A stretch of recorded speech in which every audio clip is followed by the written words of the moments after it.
The morning started like any other. The streets were quiet, washed in the pale gray of an overcast sky. A thin mist hung over the small city, the kind of morning where the world feels half asleep. Officer Daniel Harris sat in his patrol car, the smell of burnt coffee mixing with the hum of the engine.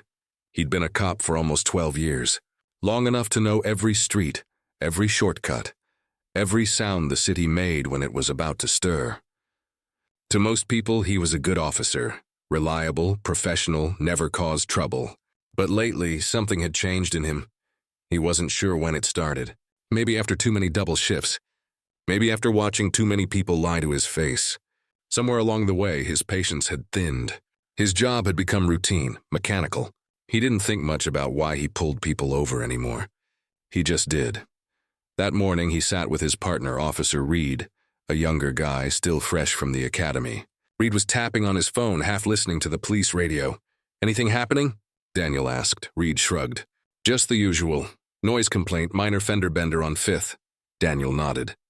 "Quiet day then." "Yeah," Reed said with a grin. "Let's hope it stays that way." Daniel smirked. Quiet meant boring, but boring meant safe. He took another sip of his coffee and watched the drizzle hit the windshield. Then he saw it.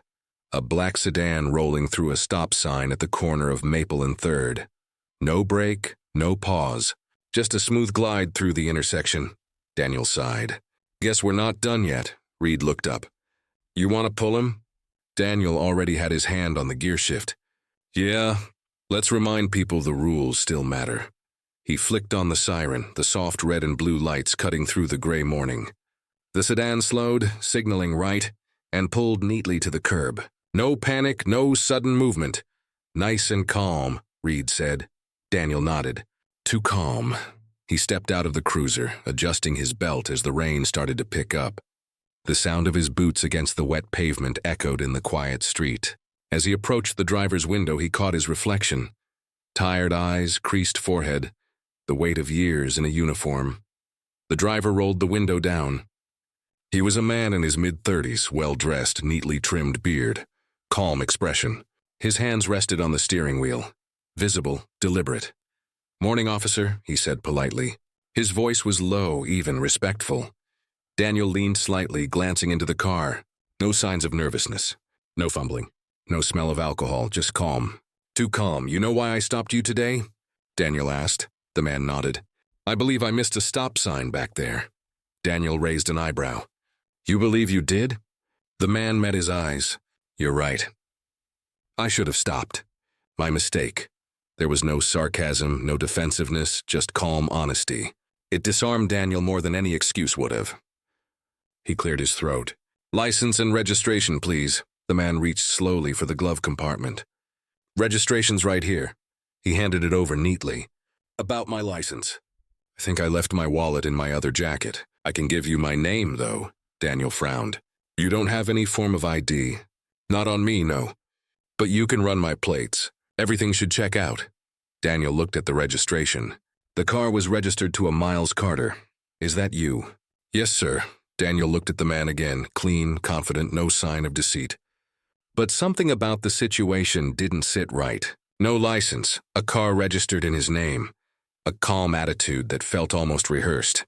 "Sit tight," Daniel said, stepping back toward the cruiser. Inside, Reed was watching him. "What's up?" "Guy says he forgot his license." "Run the plate, Miles Carter." Reed typed it into the system. After a few seconds, he frowned. "That's odd." "What is?" "The registration's clean, but there's a security flag on the record. It's not a warrant, not even a red mark, just restricted access." Daniel squinted. "Restricted? For a civilian car?" "Yeah, I've never seen that before." Daniel stared at the screen for a long moment. "Run it again." Reed did. Same result. Something in Daniel's chest tightened. A mix of suspicion and curiosity. He looked back at the sedan. The man was still sitting calmly, both hands visible, watching the drizzle. "Let's play it safe," Daniel muttered. He stepped out of the cruiser again and approached the car slowly. "Mr. Carter," he said, voice firm. "Would you mind stepping out of the vehicle for me?" The man turned his head, puzzled but not alarmed. "Is there a problem, officer?" "Just a routine procedure," Daniel replied. "Please step out." The man nodded and opened the door. He moved carefully, keeping his hands visible. There was a quiet dignity in his movements. No resistance, no fear. Daniel gestured toward the curb. "Right over there, please." As the man stepped out, the drizzle thickened into light rain. Drops slid down the brim of Daniel's hat. He felt Reed's eyes watching from the cruiser. "I told you," the man said softly. "You'll find out soon enough who I am." Daniel's grip on his flashlight tightened. "What's that supposed to mean?" The man didn't answer. He just gave a faint, patient smile, the kind that made Daniel's gut twist. Daniel radioed in. "Dispatch, this is Unit 12 requesting additional background check on a Miles Carter. Possible false registration. Stand by." Static crackled, followed by a brief pause. "Copy, Unit 12. Please hold." Daniel exhaled slowly, scanning the man from head to toe. Calm, unbothered, almost too composed. "You travel for work, Mr. Carter?" Daniel asked, trying to fill the silence. "Sometimes," the man said. "Depends on the assignment." "What kind of work?" "Government-related." Daniel raised an eyebrow. "Which department?" The man looked at him, eyes steady, unreadable. "I can't say." Daniel felt irritation spike. "Can't or won't?" The man didn't answer. He just stood there, rain soaking into his jacket, gaze fixed somewhere distant. Calm, almost meditative. The radio crackled again. "Unit 12, stand by for priority response. Do not release the subject." "Repeat, do not release." Daniel froze. "What do you mean, priority response?" "Information restricted. Hold the subject until further notice." Daniel's pulse quickened. He turned toward the man who was still standing calmly, water dripping from his collar. "You heard that?" Daniel asked. The man gave a slow nod. "Yes." "Then you know I can't let you leave." The man sighed quietly. "I understand." Daniel hesitated, uncertainty flickering across his face. He didn't know what was happening, but instinct told him one thing. This was no ordinary stop. He reached for his cuffs. "Sir, turn around, please." The man complied without argument. As the metal clicked around his wrists, Daniel felt something strange. Not victory, not relief, but unease, because deep down he couldn't shake the feeling that he'd just made a mistake he didn't yet understand. Rain streaked the windshield in uneven lines as Officer Daniel Harris guided the handcuffed man toward the patrol car.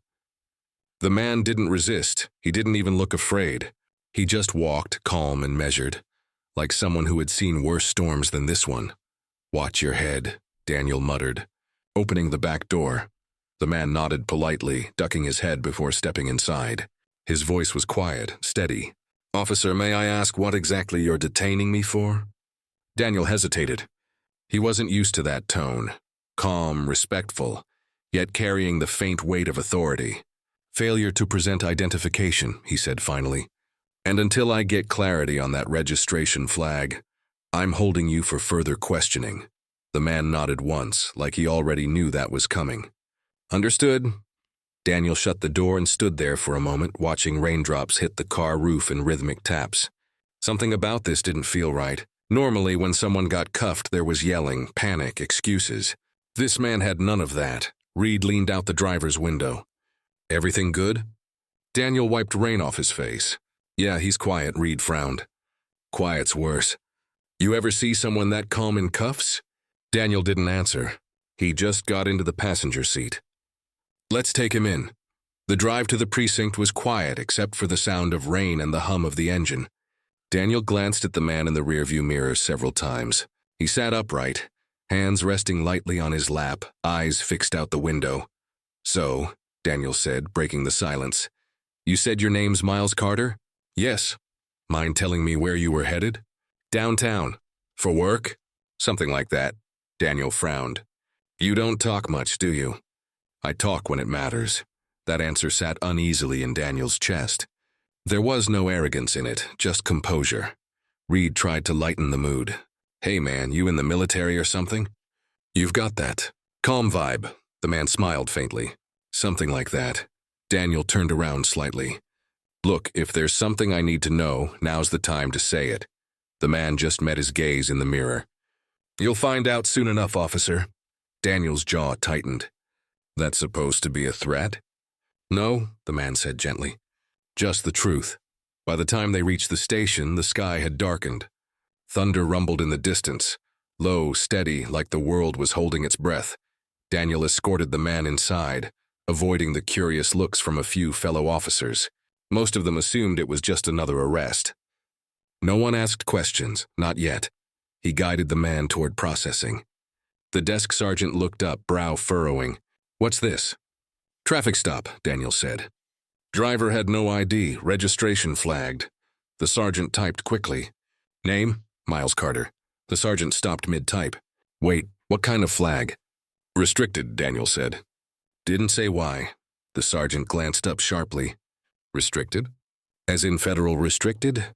Daniel shrugged. "Could be an error." The sergeant's tone dropped. "You better hope so." He made a call. The room grew quieter. Officers nearby tried to look busy, but everyone could feel the shift. Within minutes, the phone rang back. The sergeant listened, eyes narrowing, then glanced at Daniel. "Put him in temporary holding." "Don't process him yet," Daniel frowned. "What's going on?" "Just do it." Daniel didn't argue. He led the man down the hallway toward the holding cells. The sound of his own footsteps seemed louder than usual. As he unlocked the door, the man spoke for the first time in a while. "You seem uneasy, Officer Harris." Daniel froze. "How do you know my name?" The man tilted his head slightly. "You introduced yourself during the stop," Daniel thought back. He hadn't, not out loud. The man smiled faintly. "I notice things. It's part of my work." Daniel stared at him for a long second. "You said you worked for the government." "That's right. Which department?" The man looked around the cell before stepping inside. "You wouldn't believe me if I told you." Daniel hesitated, hand hovering over the lock. "Try me." The man just smiled again, calm, cryptic. "Soon." Daniel shut the door and walked away. Back in the squad room, Reed was waiting, arms crossed. "Man, what's with that guy? He's not like anyone I've seen." Daniel sat down heavily. "He's either crazy or something else entirely." Reed lowered his voice. "You think we messed up?" Daniel rubbed his face. "I don't know." At that moment, the captain walked in, a tall, broad man with tired eyes. He held a phone in one hand. "Harris," he called out. Daniel stood. "Yes, sir." "Where's the guy you brought in?" "Holding cell 2. The captain's expression hardened. "Until we get clearance, nobody talks to him. Nobody processes him. And Harris," he paused, "you might want to start writing your report carefully." "Real carefully," Daniel frowned. "Sir, I didn't—" "Not a word." The captain's voice was firm. "We're waiting on a federal callback." Daniel's pulse quickened. "Federal?" The captain didn't answer. "He just walked away." Reed whistled quietly. "You really stepped in it, man." Daniel stared at his desk, trying to piece everything together. He'd done everything by the book. He hadn't been rough, hadn't raised his voice, not really. But something about this man, about that restricted flag, was unraveling his sense of control. He got up and walked down the hallway to the holding area again. Through the small glass window, he saw the man sitting calmly on the metal bench, hands folded, eyes closed as if meditating. Daniel leaned closer. "Who are you?" he whispered under his breath. As if hearing him, the man opened his eyes and looked directly at him. Not surprised, not smug, just knowing. It sent a chill through Daniel. He turned and walked back to his desk, muttering to himself, "It's just another stop. Just another suspect." But deep down, he already knew this was different because every once in a while, in a job full of repetition and routine, something happened that changed everything. And tonight, Daniel Harris had no idea that the man he'd just arrested was the one person he should have never touched. The precinct was quieter than usual that night. Rain still tapped against the windows, and the faint hum of fluorescent lights filled the hallways. Most of the evening officers had gone home, leaving only a skeleton crew, a few patrols, the night sergeant, and Officer Daniel Harris, sitting at his desk pretending to write his report, but his eyes kept drifting down the hallway, to the holding cells. He'd written the same sentence 3 times. Suspect was cooperative at all times. He couldn't bring himself to move past it. Every few minutes, his mind replayed the scene, the stop sign, the calm tone, the quiet compliance. Nothing about it made sense. The man hadn't fought, hadn't argued. He had just let it happen. And somehow that was worse. Reed walked in, holding 2 cups of stale coffee. He slid one across the desk. "Still nothing?" Daniel shook his head. No call back. The captain's waiting on a federal confirmation. Until then, we're supposed to sit tight. Reed sat down opposite him. You ever get that feeling where you know something's off, but you can't say why? Daniel glanced at him. Yeah, I've had that feeling all night. Reed leaned closer, voice low. I checked the log. That restricted tag on his record. It's not a normal federal flag. It's not even law enforcement. It's higher. Daniel frowned. Higher than federal? Reed shrugged. Homeland, maybe. Or something classified. I don't know. The database wouldn't even let me click it. Daniel rubbed his temples. What kind of person gets a flag like that and drives around in a normal sedan? The kind we probably shouldn't have cuffed, Reed said under his breath. Daniel shot him a look, but he didn't disagree. An hour passed. The station grew quieter. The only sound was the low buzz of a vending machine and the occasional crackle of a police radio. Finally, Daniel stood. I'm gonna check on him, Reed frowned. Captain said not to. I'm not talking to him, Daniel said quickly. Just checking. He walked down the narrow corridor toward the holding cells. The air felt colder here, the walls lined with chipped gray paint. When he reached the small window on cell 2, he stopped. The man, Miles Carter, sat exactly as before, straight-backed, calm, eyes closed. The dim light above him flickered softly, casting slow-moving shadows across his face. Daniel leaned closer, watching. The man looked almost peaceful, as if he were waiting for something inevitable. Then, without warning, Carter opened his eyes. Daniel froze. Their eyes met through the glass, calm gray on weary brown. Neither spoke. After a long silence, Carter tilted his head slightly. You're not sleeping well tonight, are you, officer? Daniel's heart jumped. He pressed the intercom button by the door. You shouldn't be talking to me, Carter smiled faintly. Then why are you standing there? Daniel hesitated. Because I'm responsible for you until morning. No, Carter said quietly. You're standing there because you're wondering what kind of man gets arrested without resistance. Daniel said nothing. Carter continued, his tone almost kind. You think I'm dangerous, but what really bothers you is that you can't tell why I'm dangerous. Daniel's throat tightened. You're not making sense. Maybe not to you, Carter said, leaning forward slightly. But to me, this is exactly how it was meant to happen. Daniel took a step back. What's that supposed to mean? Carter leaned against the bars, lowering his voice. You'll find out soon enough. Daniel walked away before he could respond. His pulse was racing now. He went back to his desk, sat down, and stared at the half-finished report. Reed noticed. You look like you've seen a ghost. Daniel shook his head. He said this was meant to happen. Reed frowned. Meant to happen? What does that even mean? I don't know, Daniel muttered.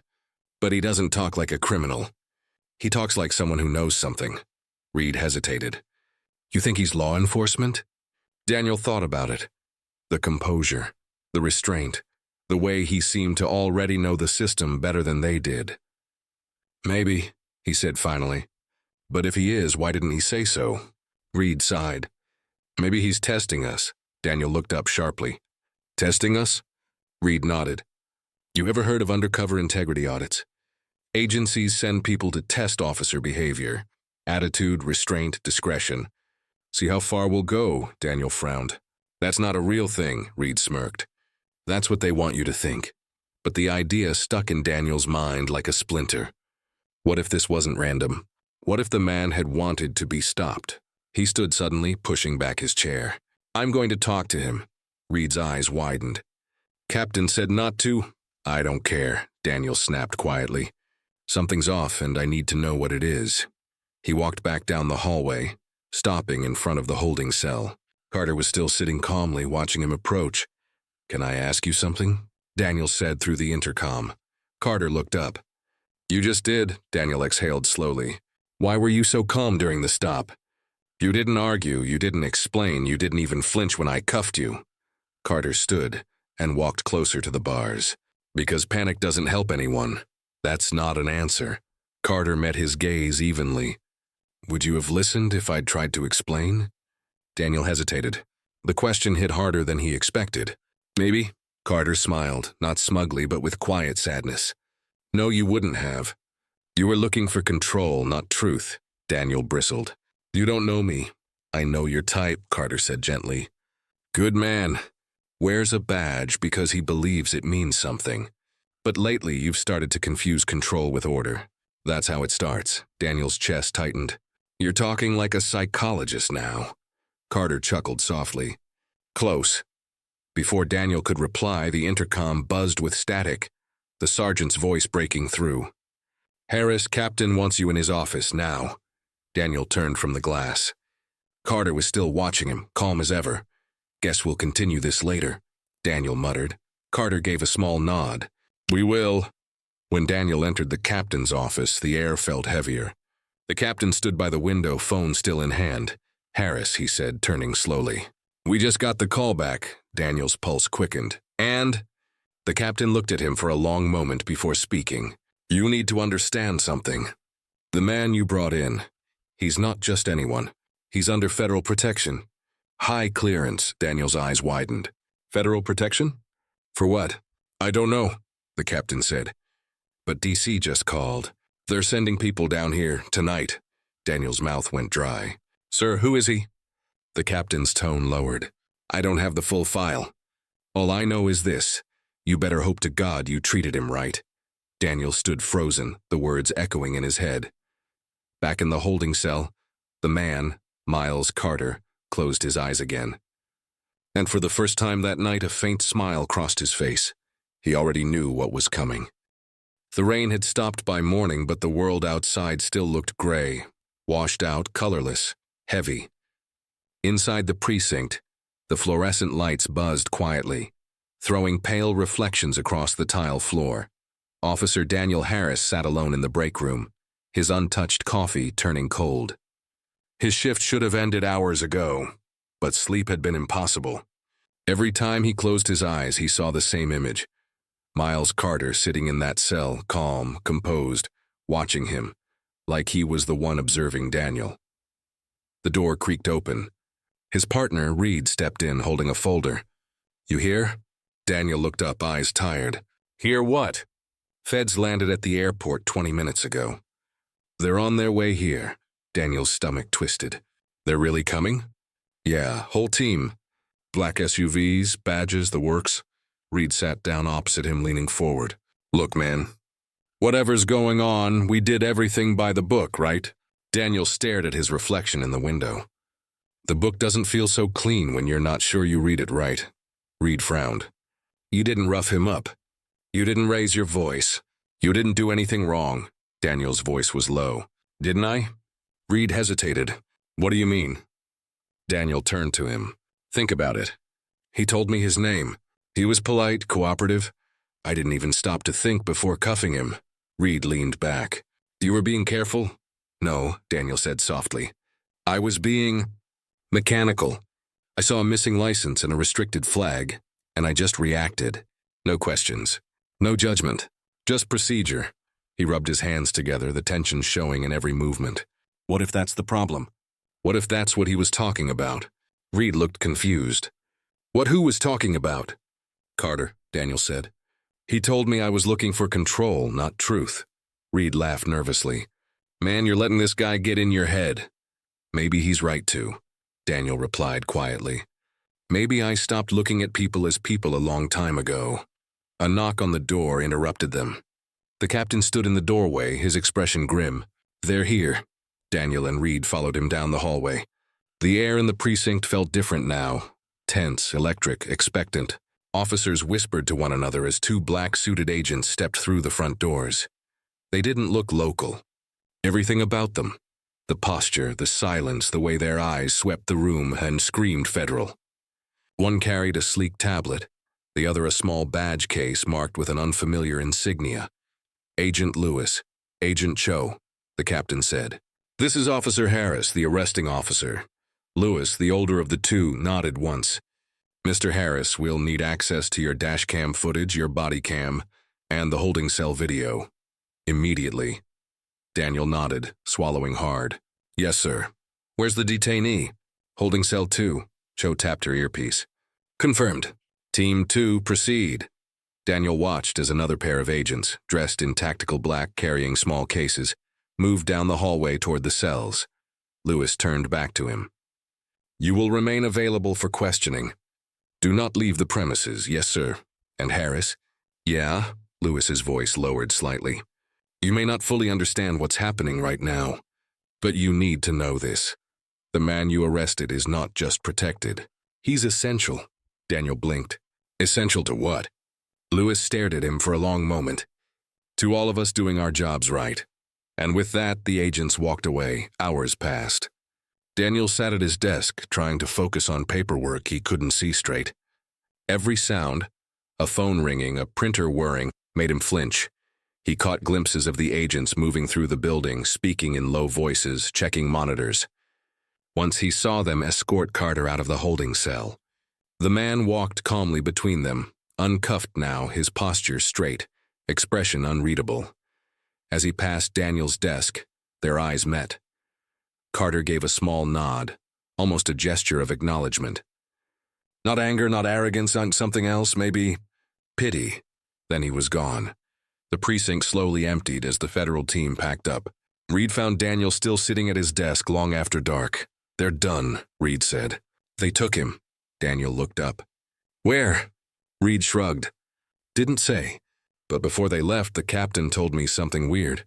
Daniel waited. "He said the feds called him directly before they got here. They already knew everything. The stop, the cuffs, even the conversation you had with Carter.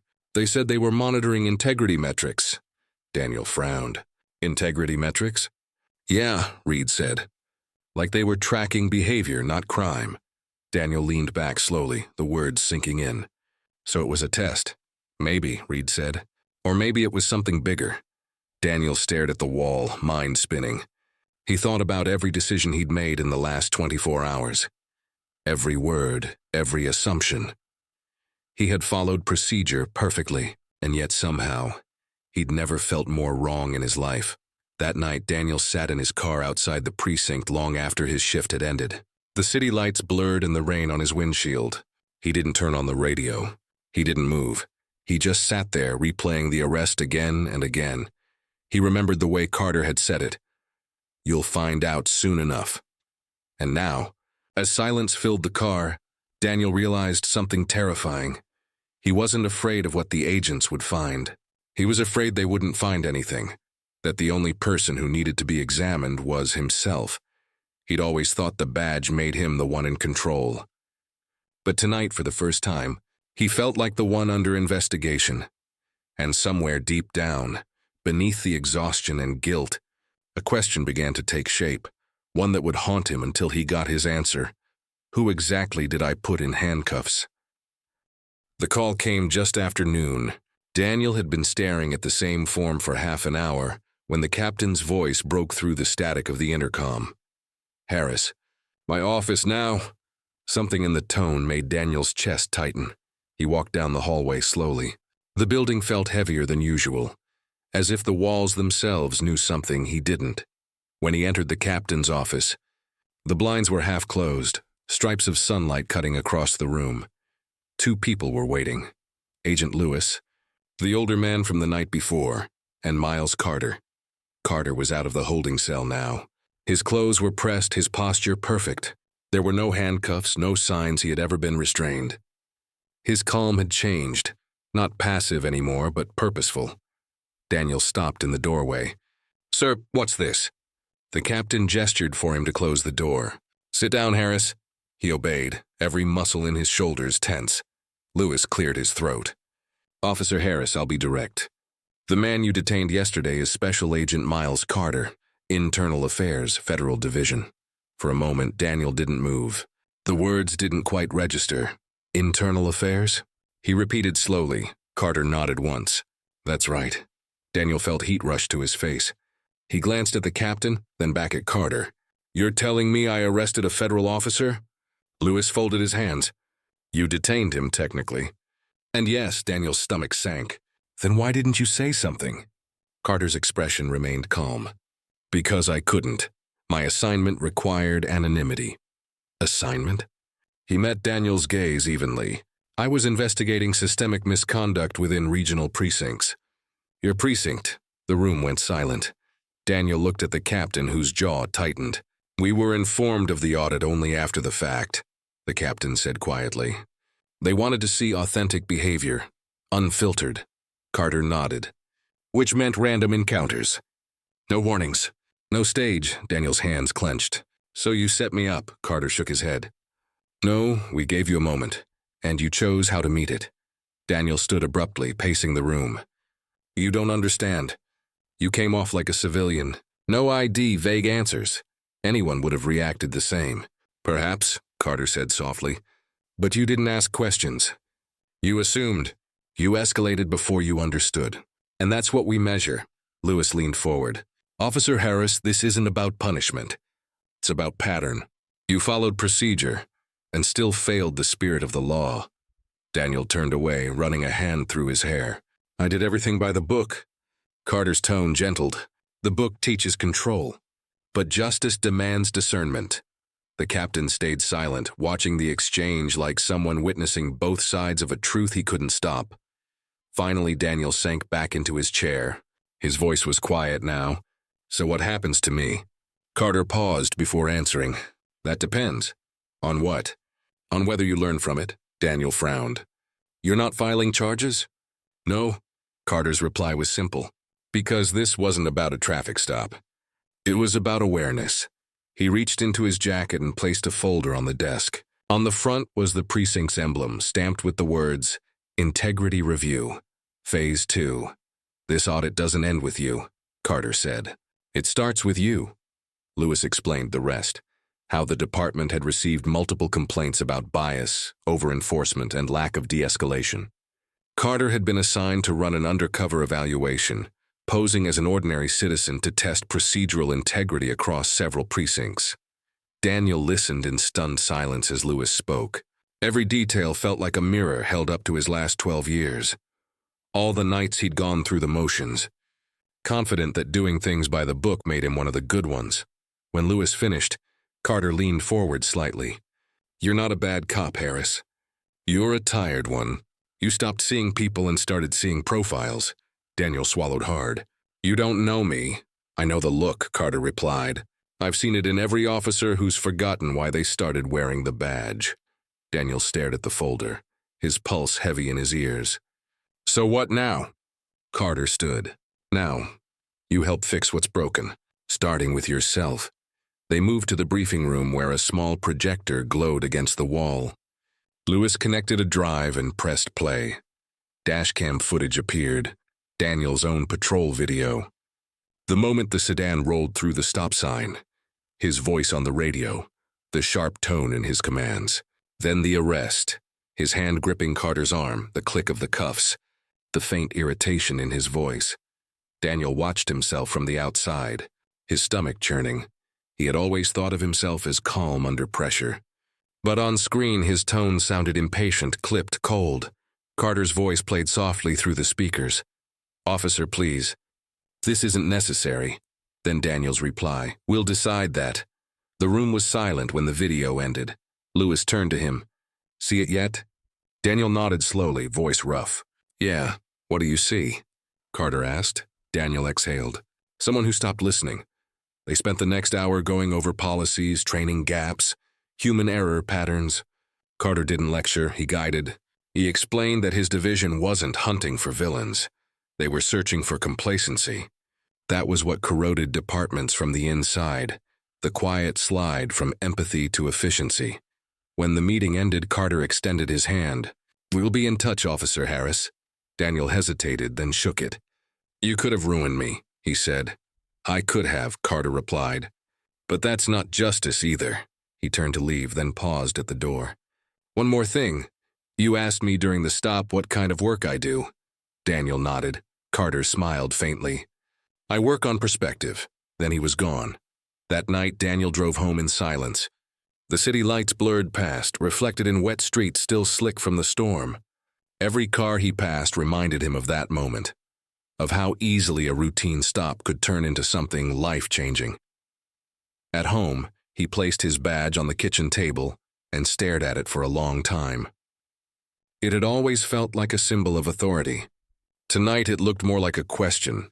He opened his notebook and began to write, something he hadn't done in years. Procedure keeps us safe.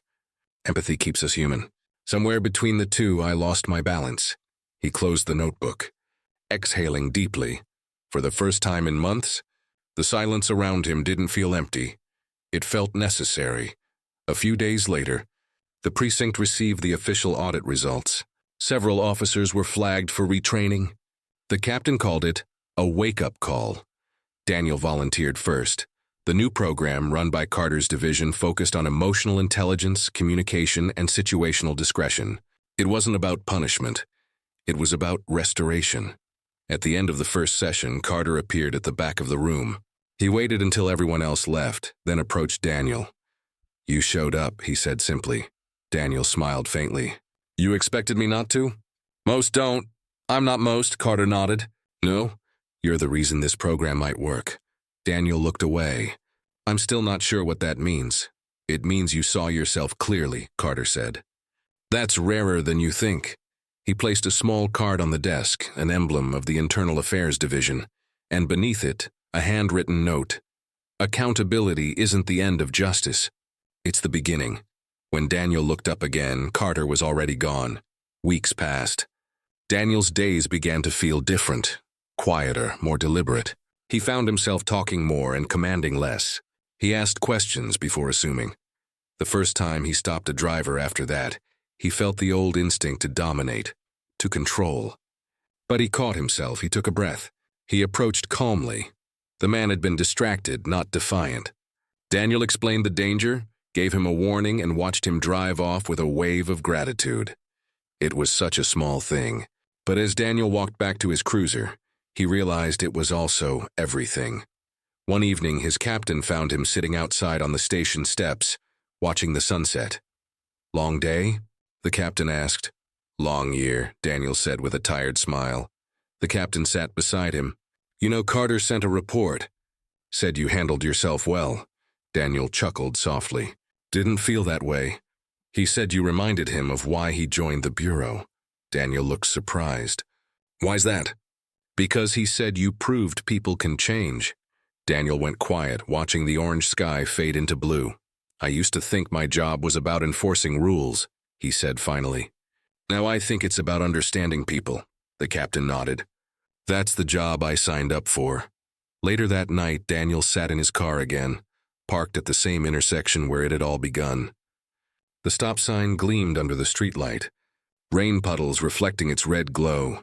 He watched as a car approached the sign, slowed, then stopped completely before continuing on. He smiled faintly. Sometimes lessons didn't need words. They just needed time. As he pulled away, the radio crackled with another call, but this time his hand didn't tighten on the wheel.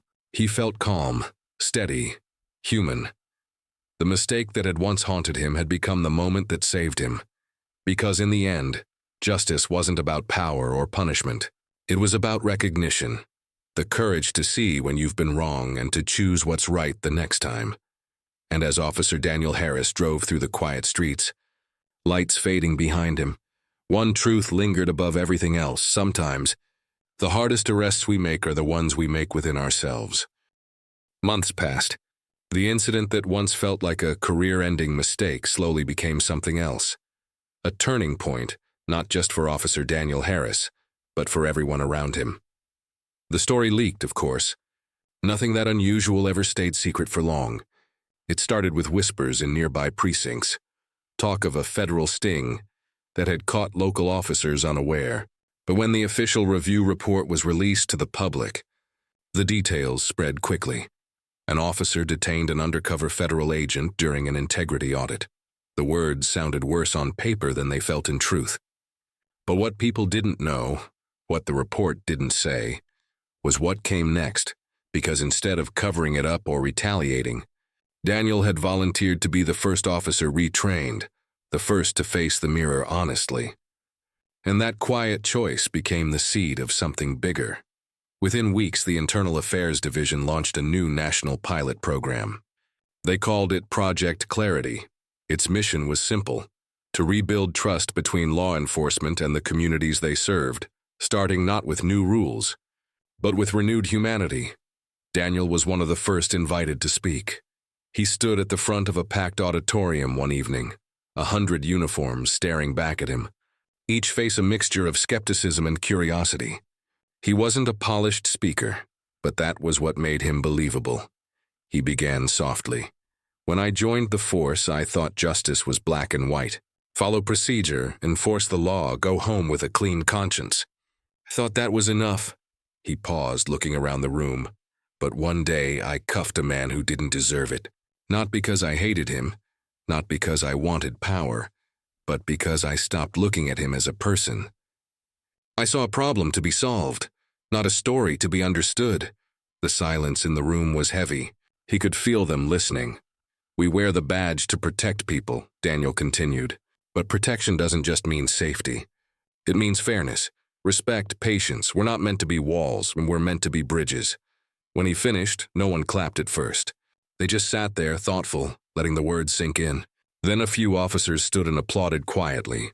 Others followed. By the end, the entire room was on its feet. Daniel didn't smile. He just nodded once. He wasn't proud. He was grateful. Grateful that his mistake could mean something beyond shame. The media framed the story as one of accidental heroism. They loved the irony. A cop arrested a federal agent and ended up changing police training nationwide. But Daniel never saw himself that way. He still patrolled the same streets. He still helped the same people. The difference was in how he did it. When someone raised their voice at him, he listened instead of reacting. When a frightened driver fumbled for their license, he gave them time. When a teenager argued with him on a street corner, he tried to hear the fear behind the anger. And people noticed. Within 6 months, complaints at his precinct dropped by nearly half. The new communication program, which combined de-escalation, empathy, and mental health awareness, became a model across the state. Carter visited once more, months later. He wasn't undercover this time. He came in broad daylight, dressed plainly, carrying no badge on his belt. "Looks like you started something," he said with a smile. Daniel chuckled. "I just stopped pretending I had all the answers." Carter nodded. "That's usually when we start finding the right ones." They stood for a moment in the quiet hallway, 2 men from different worlds, now walking the same path. "You know," Daniel said after a moment, "I used to think you were testing me." Carter's smile faded into something gentler. "I was, but not in the way you think. How's that?" "I wasn't testing how you followed rules," Carter said. "I was testing how you saw people. I needed to know if you could see past fear, even your own." Daniel nodded slowly. "Guess I failed the first part." "Maybe," Carter said. "But you passed the one that matters. You learned." He extended his hand again, and Daniel shook it, not out of obligation this time, but out of respect. Later that week, Daniel was invited to a community forum.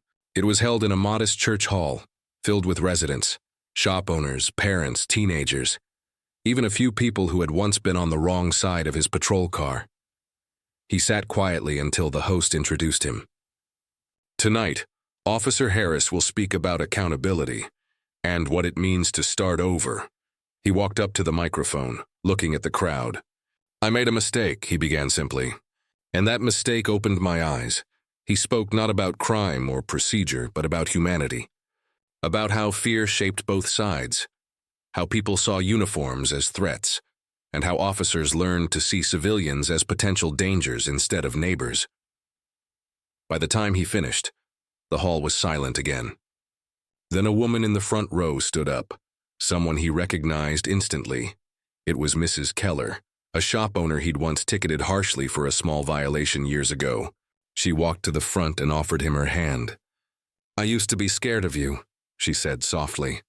"Now I'm glad you're one of us." Daniel's throat tightened. "I'm trying," he said. "I know," she replied.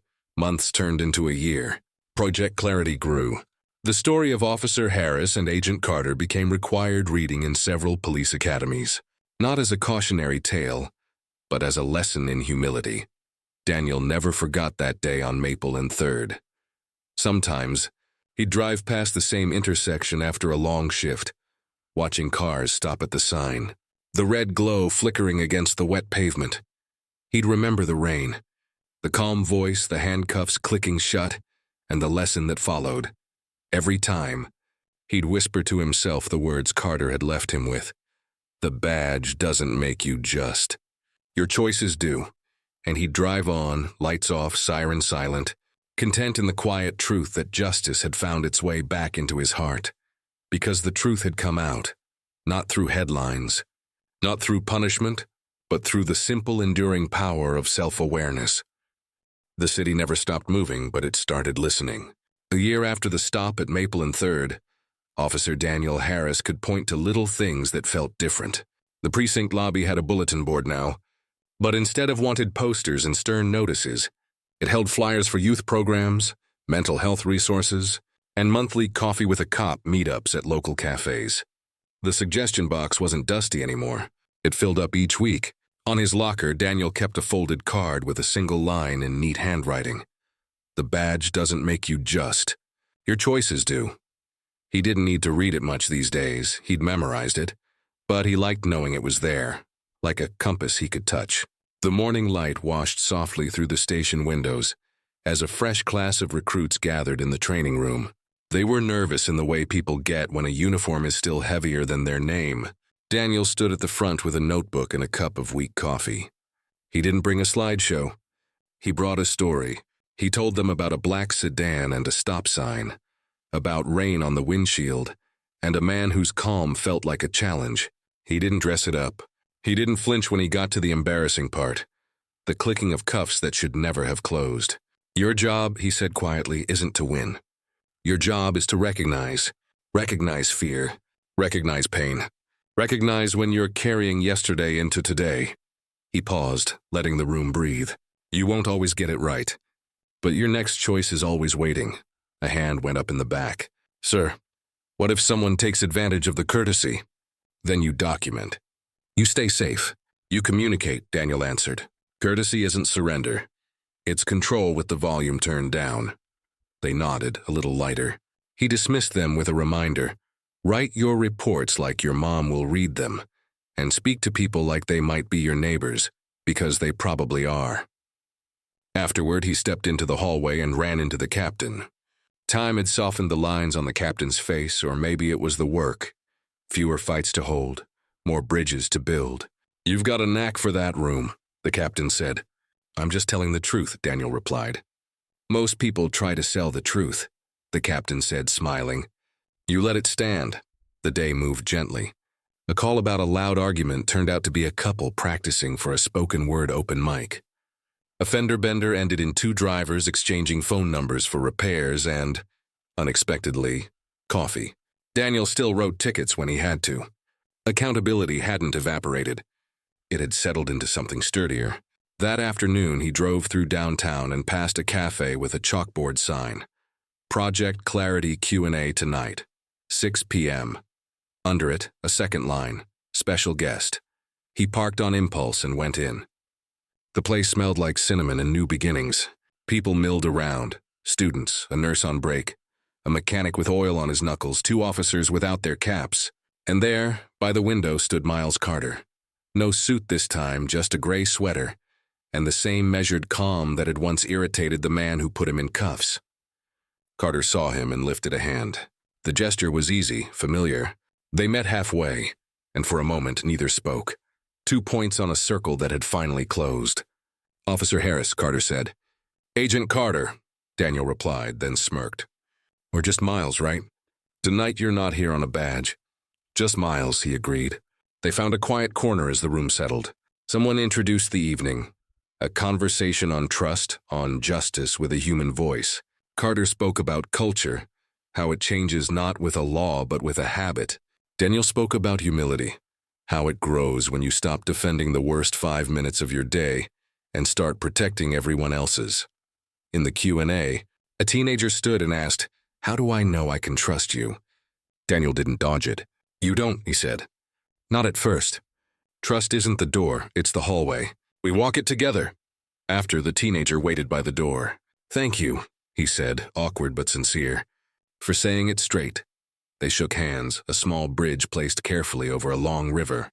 The night air outside was cool and uncomplicated. Daniel and Carter lingered on the sidewalk, the cafe's light spilling around their shoes. You look lighter, Carter observed. I breathe before I move now, Daniel said. I hear before I answer. Carter's mouth tilted into something like pride. How's Maple in third? Quiet, Daniel said. Or maybe I am. They stood with the easy silence of men who have nothing to prove. Finally, Carter gestured down the block. I should go. Early train. Back to D.C. Wherever the next conversation needs to be started, he said, then added, You don't need me here anymore. Daniel nodded. Maybe not. But I'm glad you were. They shook hands. This time it felt like a thing both of them had earned. On his way home, Daniel turned down a street he rarely took. A residential stretch. Porches lit like beacons. A bicycle tipped against a hedge. Halfway down the block, he saw a car easing too fast toward a stop sign. Old reflex fired in his chest. He could picture the siren, the script, the posture from a life that used to be the only one he knew. He breathed. He let the car roll, not past the law, but into a fuller moment. The driver braked late and stopped, really stopped, then turned sheepish and saw the patrol car. Daniel didn't reach for the switch. He pulled alongside, lowered his window, and offered a two-finger wave toward the sign. The driver nodded, tapped his chest in apology, and mouthed, My bad. Daniel returned the nod and drove on. No warning issued, no lecture delivered, just a choice made with an eye on the long game. A driver who would remember a simple mercy and stop more cleanly next time. Habit, not headline. Back home, the apartment was quiet. He set his hat on the same hook as every night and placed the badge on the same table. He opened his notebook and wrote 3 lines. Listen first. Ask more. Leave people better than you found them. He closed the cover and turned to the window. The city pulsed like a living thing, imperfect, stubborn, hopeful. He thought of the recruits, of the teenager at the cafe, of the woman who once said she was scared of him and now waved when he passed her shop. He thought of Carter on a train before sunrise. Another town, another room, another conversation to begin. Legacy, he realized, wasn't a statue or a speech. It was a new default setting. It was a quiet officer at a late-night corner choosing words instead of volume. It was a citizen who dared to trust 1 more inch than yesterday. It was the pause before the siren, the breath before the command, the choice that once would have been different. He turned off the light and let the dark be kind. Sleep came easy. In the morning, he took the long way to the precinct and drove past Maple in 3rd. Dew purled on the grass. The red octagon shone like a lighthouse. A cyclist coasted to the sign, stopped, looked both ways, and smiled at nothing in particular. Daniel smiled too, then rolled on. At the station, a new recruit waited by his locker, nervous hand on the strap of a duty belt that still felt foreign. Sir, the recruit said, how do you know you're ready? Daniel considered the question. There was a time he would have answered with policy citations and posture. Today, he answered with the simplest version of the truth. You're ready when you want to be useful more than you want to be right, he said. And when you can admit it fast on the days you're not. The recruit swallowed, then nodded. I can do that. I know, Daniel said. That's why you're here. The day began as days do, calls and coffee, reports and repairs. A city's heartbeat under ordinary noise. Daniel slipped the card back into his locker, the one with the line that had remade his life. He didn't need to see it to know it anymore. He stepped into the hallway where the bulletin board glowed with community flyers and careful promises. He adjusted his radio, squared his shoulders, and walked out into a world that was still messy, still human, still worth every measured choice. Out on patrol, sun rising soft over brick and glass, he felt the quiet certainty of a new habit settling in. Listen first, choose second, own the third. It wasn't dramatic. It was durable. And somewhere, on a train carving through the morning, a man in a gray sweater closed his eyes and smiled, content with the work of starting conversations he might never finish. Legacies are like that, Daniel thought, unfinished on purpose. He stopped at a light. A pedestrian stepped into the crosswalk, a toddler toddling beside her, small hand wrapped in larger safety. Daniel waited, no hurry tugging at his chest. When the light changed, he eased forward, the city opening in front of him like a promise. No siren, no headline, just a better way of doing the same job. Not because he had to, because now he chose to.